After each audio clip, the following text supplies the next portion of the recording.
जहाँ एक तरफ साउथ के सॉन्ग करके पवन सिंह एकदम उड़ रहे, वही दूसरी तरफ खेसारी लाल ने भोजपुरी सॉन्ग करके पवन सिंह को हरा दिया। जी हाँ, साउथ के सॉन्ग में पवन सिंह ने ये वाला सॉन्ग किया था, पता ही होगा कितने ज़्यादा अच्छे थे, बट फिर भी खेसारी लाल का ये सॉन्ग ने इनका रिकॉर्ड तोड़ दिया। 8 दिन 10 दिन का रिकॉर्ड देख लो जाके, 7 दिन 8 दिन पे इनका 6-7 मिलियन है, और इनका 9-10 मिलियन करीब हो गए हैं। तो ये कहा जाता है कि गाने ऐसे बनाओ कि सुन के मजा आए, ना कि मतलब साउथ या हिंदी या भोजपुरी को चेंज करके। तो कुछ लोग कहते हैं कि खेसारी लाल को ऑफर नहीं मिलता, तो खेसारी लाल ऐसे आया है जब भोजपुरी में ही रह कर वो बहुत सक्सेस गाना ला सकते हैं, बहुत कुछ कर सकते हैं, उनका ऐसा कहना है। तभी उन्होंने सॉन्ग लाया, बहुत ही मस्त ये सॉन्ग है।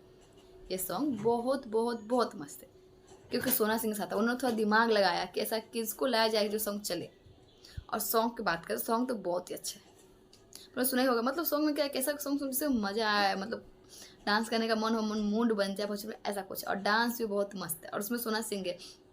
तो पवन सिंह के फैन, सॉरी खेसारी लाल के फैंस और सोना सिंह के फैंस, दोनों को फैंस मिलकर इस गाने को देख रहे। तो ऑल इंडिया में सॉन्ग चल रहा है, इसलिए पवन सिंह ये सॉन्ग तो साथ फ्लॉप हो चुका है।